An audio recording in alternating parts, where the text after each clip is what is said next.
বিসমিল্লাহির রহমানির রহিম। কোরআনের কথা দিয়ে শুরু করছি। হে নবী, আপনার প্রভু এ কথা জানেন, আপনি এবং আপনার সাথে আপনার সাথীদের একদল ইবাদতের জন্য কখনো রাতের 2/3 কখনো অর্ধেক অংশ, আবার কখনো 1/3 দাঁড়িয়ে থাকে। মূলত রাত দিনের হিসাব তো আল্লাহ পাকই ঠিক করে রাখেন।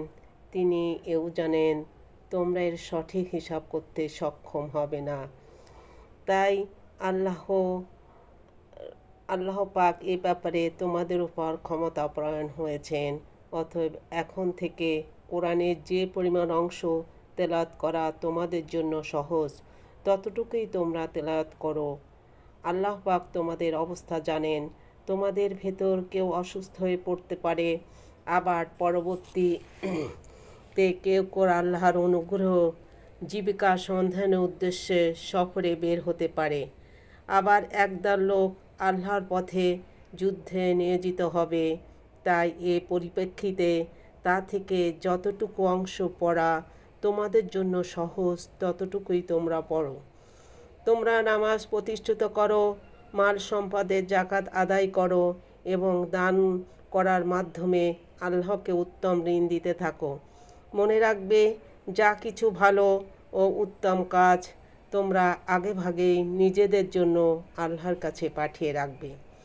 তাই তোমরা আল্লাহর কাছে সংরক্ষিত দেখতে পাবে পুরস্কার ও এর বর্ধিত পরিমাণ হিসাব, তা হবে অতি উত্তম।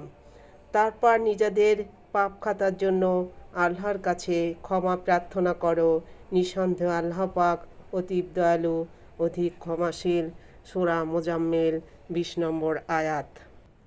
এই আয়াত দিয়ে আল্লাহ তাআলা বোঝাতে চেয়েছেন নামাজ, রোজা, জাকাত সব কিছুই আল্লাহ কর্তৃক নির্ধারিত এবং সমস্ত নবী রসুলের জন্য এবং সমগ্র মানবজাতির জন্য আল্লাহ নিজেই দিয়েছেন। আমরা বিবেক বুদ্ধি দিয়ে যদি জিনিসগুলা বুঝি এবং আমাদের ক্ষেত্রে প্রয়োগ করতে পারি, তাহলেই তো আল্লাহ আমাদের জন্য মহাপুরস্কার দিবেন এবং আমরা সফলকাম হব। যদি কখনো কারোর কথা শুনে এবং কোনো কিছু দেখে আমরা সেটা আয়ত্ত করতে যাই, তাহলে কিছু না কিছু ভুল থেকে যাবে। কিন্তু যদি আমরা আল্লাহর পবিত্র কোরআন এবং নামাজের মাধ্যমে জানার চেষ্টা করি এবং আল্লাহ সেটা, তাহলে আমাদের জন্য সেটা সফল কাম।